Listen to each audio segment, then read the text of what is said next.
Hello, this is First Fire Non-Assault Move. Welcome back to the 21st video in the War in the East series. Let's get a situation report. Firstly, let's look at the top right corner. It is turn 32. The last video we left off, it was turn 25. So yes, indeed, 7 weeks have passed. 7 long, arduous, grueling, almost intolerably awful turns as far as just sitting there and being a punching bag. A complete nerf bat has been applied to the Germans with the special rule, the special winter 1941 rule that is implemented in the game. And step back a little bit. Yeah, I have made a whole bunch of mistakes, and this is the farthest I've ever gotten in the War in the East, and that's a fact. So I had no idea about the 1941 winter special rule. It's pretty awful to sit through. Because you can't really play. All you do is sit there and take it on the chin while the Soviets attack endlessly across the front.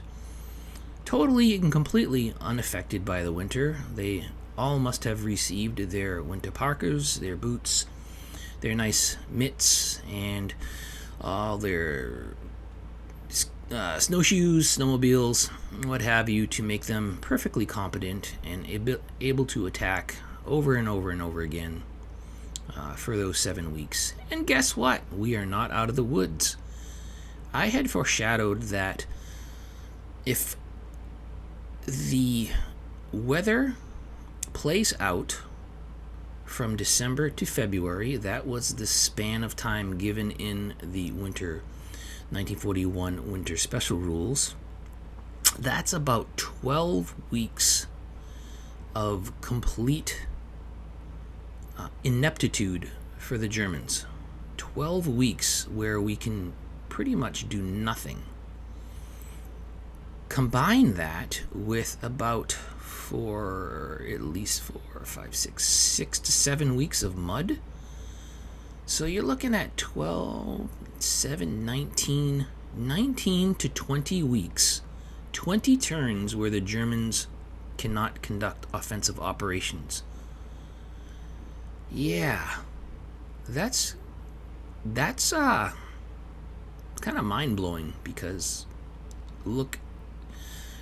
subtract that from the amount of turns we're into now, and those were the only turns we really were able to conduct offensive operations and be mission capable. Okay, rant. Try to get the rant over. Take a quick look. This has not changed for the past 7 weeks. It's been a complete whiteout, a blizzard with ice level 10 across all of the Soviet Union. Just imagine a blizzard covering all these square miles. Again, it's exaggerated and it's abstracted. There should be patches in here where maybe the snow falls less and it's not a blizzard. Anyway, this is the hand we are dealt. This is how the game handles it, and we have to deal with it. So, yeah. Hindsight's 2020. I would have done things differently had I known about the 1941 winter special rule. Anyway, so let's look at what's going on. Let's get a big look.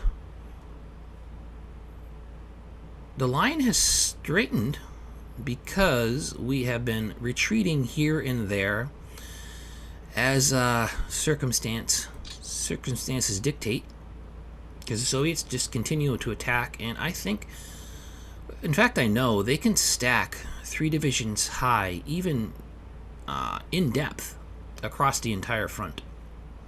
And they're taking appalling losses in their attacks, yet they continue to attack undaunted, an inexhaustible manpower pool. All right, so problem areas. I wanted to, before I did this turn, I wanted to just, put something up there to give you an idea what's going on, what we're dealing with. We're not out of the woods. We are on the third week of January, so we have at least 5 more weeks. At least 5 more weeks of this. Can the Germans cope? Well, we hope so. Finally, the Soviets have created some problems. The North has always been the thinnest line, always been kind of just advancing as we may. And the Soviets that build up around Leningrad, that's been there since like week 2, is making their presence felt because we are totally incapable of doing anything, and they are obviously in full attack mode. So here is where we took advantage completely of what is this? I forget the name. I think it's Whited Out. The name of this lake is Whited Out. Anyways, we took advantage of this lake by not even defending here, but now the Soviets are crossing. They were able to attack across these blue lines where that was impassable. So now they are able to. So they're pushing through here, this little gap. This is the biggest threat. And where is the other little push? Right through here, where our lines were kind of the thinnest. So the plan is to even further straighten the line. The total, all of the divisions within Army Group Center are going to continue to fall back to straighten the line. I don't care about terrain. I care about losses. I care about getting encircled. I care about breakthroughs. The terrain we can get back, and the goal for 1942 is to kill, destroy, annihilate Soviet divisions. Because this is intolerable. We are going to look for encirclements on the grand scale, on the small scale, on the middle scale, and destroy Soviets wherever we may. Yeah, so to gradually eliminate this brown mass confronting us. You can see I'm a little salty because for 7 weeks plus the mud, Germans have just been, yeah, okay. Well, what do we do? All right, so that is the situation. We have to take steps north of Smolensk, where the Soviets have made some inroads here. We're going to shift forces north while we pull back to cover this gap, and not a drastic measure. It's really not a big deal. We are going to pull the 13th Corps back and set up a defensive line here because I don't want this corps cut off or any other divisions cut off. Not going to let that happen. I don't care about this terrain because 1942 we may push through Pskov here and cut them off while attacking Leningrad, because I've had it with the North. Leningrad has to fall. That is the objective for 1942. Leningrad will fall, and that will just very much so relieve the pressure on our northern flank and the entire flank. And that's going to put us, if we take the objectives that we wanted, we will also take Orel, Kursk, Sumy, Poltavka, and where are we? Kharkov, Belgorod. Those divisions, those cities that we were talking about taking, foolishly talking about taking during the winter of 1941, unbeknownst to us about the special rule. Those will fall in 1942, and then if Leningrad falls, when Leningrad falls, that'll put us almost at 290 victory points, and then that will put us towards victory. Yeah. All right, I don't believe the winter of 1942, not 1941, 1942, the bridge, how winter bridges from December 1941 to January 1942, not that winter. the winter of 1942-1943, I don't believe there is a special rule in place, so the Germans will probably be able to function and be mission capable. Alright, so I'm going to do the moves. We're going to have to take care of this developing issue and this developing issue. Meanwhile, from really Smolensk south, really haven't been any problems. Just taking on the chin with all these attacks the Soviets are conducting. Give you a little idea. Yeah, across the entire front is really not a hex that has not been spared. Yeah, there you go. This right here, Soviets have taken tremendous losses. I mean, 1,500 losses. We lost 174, but it's been like 70. We lose 70. They lose 1,500, 1,000. So their losses are mounting.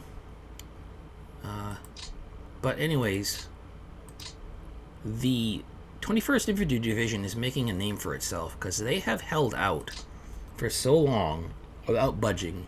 They have been incredible anchor here. The Soviets have not been able to move them out of there. We did get a couple of reinforcements that we obviously funneled to the north for Army Group North. We have one other division here that I'll bring up and start establishing a position for them, and we'll start very carefully in Army Group Center, falling back west and north as we straighten the line and shuffle forces up to bolster Army Group North. Going down here, Army Group South, the Romanians, they've been hit pretty hard. The Soviets have the best results against our valiant Axis Minor allies. So, gotta be mindful of that. And they're threatening Kirovograd and Cherkasy. Yeah, they have a little bit of a pressure here as well. So that's it. So, yay for us. We get to endure this for another 5 weeks. And that is my rant, my vent, my sour grapes. I didn't know it was going to be like that, so I would have done things different. Number one, I would have not have during those snow months, I would not have tried for Kursk. Remember, we were almost to Kursk. We fell back. We kept falling back. We were almost at Sumy. So yeah, we've retreated about 60, 70 miles here and there as we. I would have just started to, like a dummy, I could have started create fortified unit and selected hex. I would have started doing that because it makes a massive difference if you are fortified, defending in a fortified hex.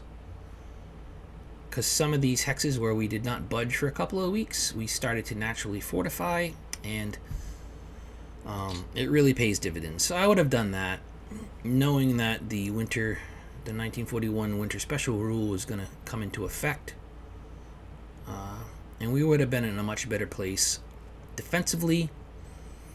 I would have been able to pull my panzers back. They would have been refitting, getting full supply. Our infantry would have been in a lot better position, because a lot of my during the past 7 weeks I've been just totally in total withdrawal mode, and that's been a pain getting that salient here in order. And yeah, in a little more, we would have been in a much better organized, cohesive defense ready for the winter 1941 special rule. But I guess historically, I'm playing it historically, we didn't expect. Alright, I'm just going to put this up here for you, give you an idea what it's been like. And I tell you, I can only endure a few of these turns at a time. That's why it's been a few days, because it really sucks. It really, really, really sucks. And there's partisans popping up all over the place. I haven't done any moves yet. Some of these I'll chase off. Alright, that's it. That is the update. I'm going to do a couple more moves, a couple more turns, and then I'll post another video, give you a situation report, and that will probably be towards mid-February, as February is closing out. Kind of the aftermath. You'll be looking at the aftermath of the 1941 winter and the special rules effects, and what that did to us and our plans. Alright, so thank you for hanging in there. We're kind of hunkering down for the winter, not being able to do much, not being able to do anything, but things will pick back up not too long from now, and we'll be back on the offensive, and it'll be a wonderful, glorious thing to behold. All right, thank you, and I will get back to you when hopefully we're seeing the light at the end of the tunnel. This is First Fire, non-assault move, out.